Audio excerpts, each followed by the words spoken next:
Nimuhumure bato n'ibimana, ingororano yanyu izaba nyinshi mu ijuru. Tugeze kwa mbere w'icyumweru cya 26 tariki 28 Nzeri 2020. Isomo rya mbere ryo mu gitabo cya Yobu, umutwe wa mbere umurongo wa 6 kugeza kwa 22. Umunsi umwe abamarayika b'Imana baza gutaramira Uhoraho, Sekibi azana nabo. Uhoraho baza Sekibi ati, uturutse he? Sekibi aramusubiza ati, mvuye kuzerera isi no kuyitambagira.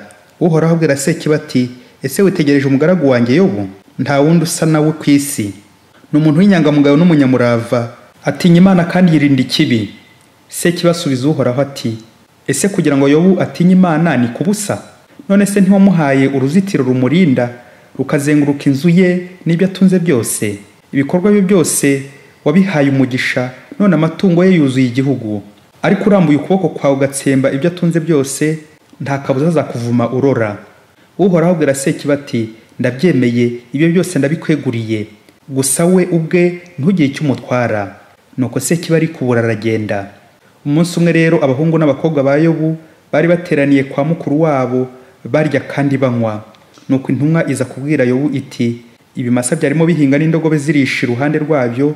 Nuko abanyesaba barahuruduka barabinyaga, bicisha inkota abagaragu bawe. Ncika ku icumu njyenyine, ndahunga nza kubikumenyesha. Umwanya kibivuga, undi abashinza aho ati, inkongi y'umuriro w'Imana yamanutse ku ijuru, itwika intama n'abagaragu iratsemba. Ni njyenyine warokotse nza kubikumenyesha. Umwanya kivuga ibyo, undi abaratungutse ati, Abakalideya biciyemo ingamba 3, birara mu ngamiya zawe barazinyaga, bicisha abagaragu bawe inkota. Ni njyenyine warokotse nza kubikumenyesha. Igihe kivuga, undi abagezaho ati, abahungu n'abakobwa bawe bari mu nzu ya mukuru wabo, barya kandi banywa divayi. Nuko inkubi y'umuyaga ituruka hakurya y'ubutayu, ihirika inkuta z'inzu zose uko arenye, nayo irarindimuka ibagwa hejuru barapfa. Ni njyenyine warokotse nza kubikumenyesha. Yobu arahaguruka, ashishimura igishura cye, yikomboza umutwe, ararambarara hasi, aramya agira ati, navuye mu nda ya mama nambaye ubusa, kandi nzasubirayo nambaye ubundi. Uhoraho niwe wampaye, Uhoraho niwe wisubije, nihasingizwe izina ry'Uhoraho.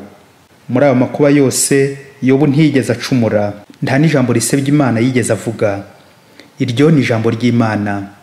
Zaburi ni ya 17. Mana yanjye ndakuyambaza kuko unyumva, ntega amatwi wumva ibyo nkubwira. Ivanjili yanditswe na Luka, umutwe wa 9, umurongo wa 46 kugeza kwa 50. Muri icyo gihe abigishwa baza kujya impaka, bibaza uwaba mukuru muri bo. Yezu amenya ibyo batekereza, maze arembuza umwana muto, amushyira iruhande rwe. Arababwira ati, umuntu wese wakira uyu mwana arijya bigirira, nijya aba yakiriye, kandi uzanyakira wese azaba yakiriye uwantumye. Koko rero umuto muri mwe niwe mukuru. Nibwo Yohana amubwiye ati, mwigisha, twabonye umuntu wirukana roho mbi mu izina ryawe, turabimubuza kuko atagukurikira hamwe natwe. Yezu aramusubiza ati, ntimukagire uwo mubibuza, kuko utabatambamira burya aba ari kumwe namwe. Iyo ni Ivanjili ntagatifu.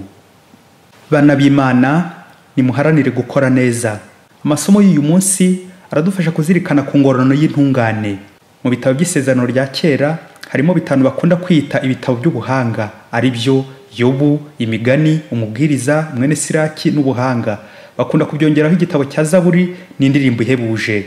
Ikibazo cy'ingororano y'intungane, problème de la rétribution du juste, cyahozeho aho abahanga babonaga abanyabyaha n'abagome bakomeza kwidegembya, kwiberaho mu mudamararo hano ku isi, ariko abagira neza, abagerageza kugororokera Imana, bakabaho mu kababaro, bagahura n'ibitotezo n'ibyago byinshi bikabibasira.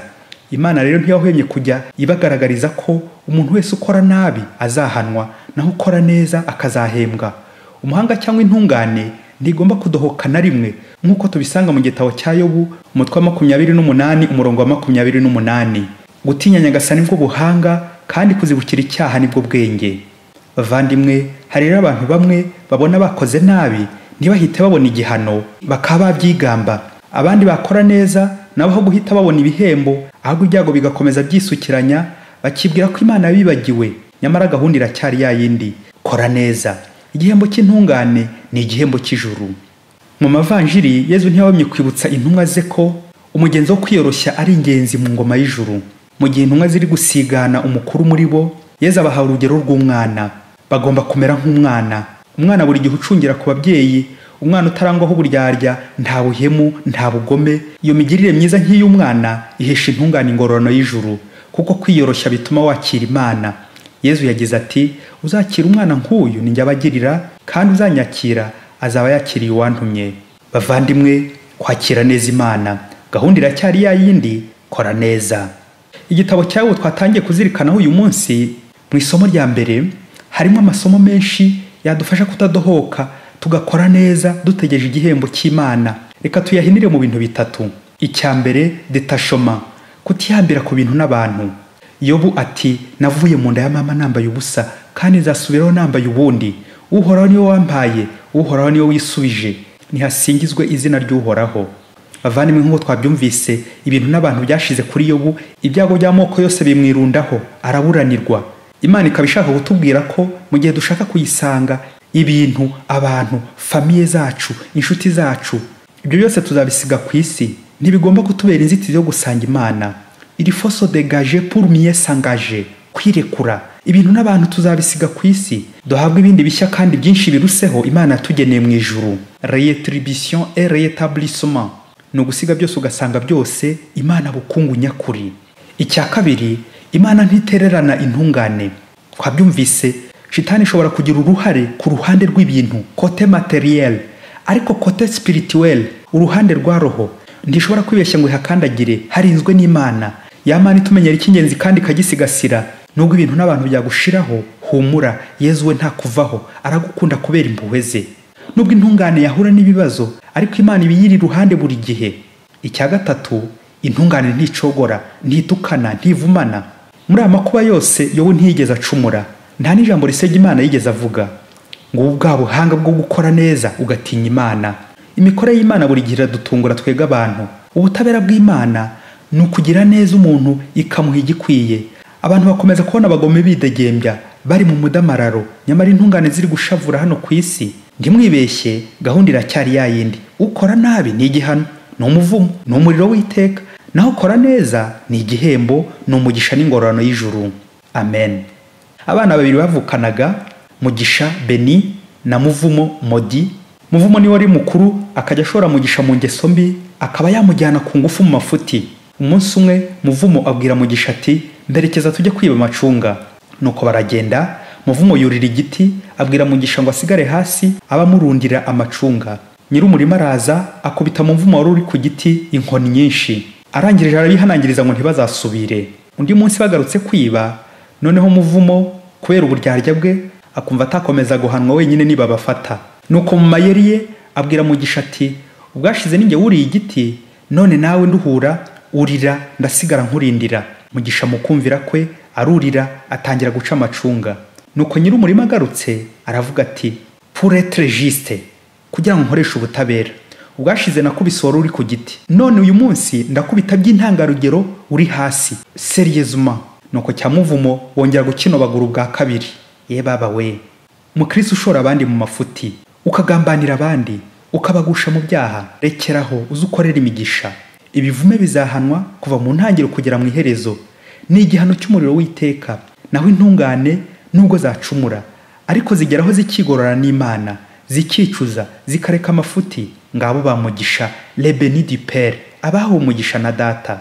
Mukristo, nukora neza, nubwo wagwa mu bishuko bitabura kuri iyi si, ba Muvumo bakabagushora mu ngeso mbi, uzibuke kugaruka vuba na bwangu, kuko igihembo cyawe Imana yaragiteguye, ingororano y'ijuru. Uko Sekibi yakugira nabi Yobu, ikamumaraho ibintu n'abantu, nyamara Imana ntiyirengagije ko Yobu yitwaye neza. Hari aho Shitani itagera. Shitani ntiyagera kuri roho, ntiyagera mu ijuru, hahandi Imana izigamiye ba Mugisha.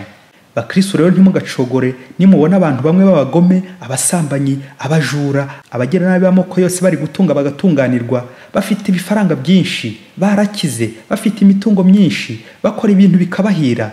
Ariko wajya kureba ukabona wa Mukristo ugerageza kwitwara neza, usenga, ukora ibikorwa by'urukundo, niwe warwaye indwara zidakira, niwe warwaje abana, niwe wagize ibyago, niwe uri mu kaga, niwe uri gutagangara, yarabaye umumenyerane w'ibyago. nibigeraho ntuzadohoke ngo ukurikire inzira y'abagome, kuko gahunda iracyari yayindi. Kora neza. Ibyishimo by'abagome ba muvumo birahita, n'iby'akanya gato hano ku isi, ariko bakazarimbuka ni igihano n'umuriro w'iteka. Naho ibyago by'intungane hano ku isi ni isukuriro, purification, isukuriro ribageza ku mukiro, ingororano y'ijuru. Ntabwo Imana yahinduye, gahunda iracyari yayindi. Kora neza. Na n'ubu Imana iracyahana abagome, nubwo buri gihe bategereje ngo bahinduke bagirire impuhwe. Ariko intungane ibona ibihembo bimwe hano ku isi nk'umugisha, ariko ingororano ikazaba nyinshi mu ijuru. Gahunda iracyari yayindi, nukora neza uzahembwa. Padiri Masumbuko Ladislas wa Diyoseze ya Cyangugu.